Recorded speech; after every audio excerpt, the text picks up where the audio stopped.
হবে আমাদের বাবাদের? কোথায় আমাদের বাবাদের? কেন গুম করা হয়েছিল? আসসালামু আলাইকুম, আমি রিধি। আমার বাবার নাম পারভেজ হোসেন।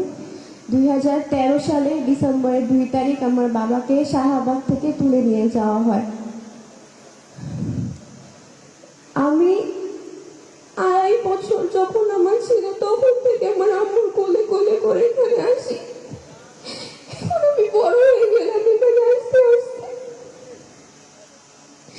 ঘুম এই শব্দটা অনেক ছোট, কিন্তু এর ভিতরে লুকিয়ে আছে হাজার হাহাকার, কষ্ট, কান্না। আমার ছোট থেকে একটাই স্বপ্ন যে আমি আমার বাবার সাথে স্কুলে যাব, কিন্তু এখন পর্যন্ত আমার এই স্বপ্নটা পূরণ হচ্ছে না।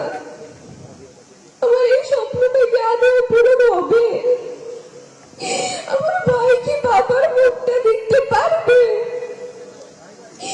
এই স্বাধীন দেশে কি আমাদের বিচার হবে? আমাদের বাবাদের কোথায়? আমাদের বাবাদের কেন গুম করা হয়েছিল? গুম কমিশন বলে ধরে নিন ওরা মৃত। কেন এটা কি হাতের অঙ্ক যে আমরা ধরে নেব আমাদের বাবার হাতে?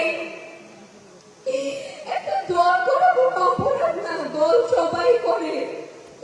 এর জন্য এটা কেমন বিচার এই বাংলাদেশে?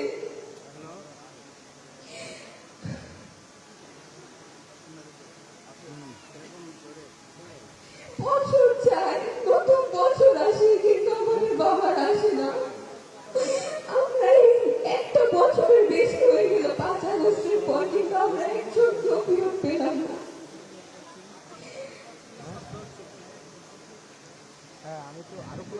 আমি তাই ব্রহ্মচার্যের কাছে আশা করি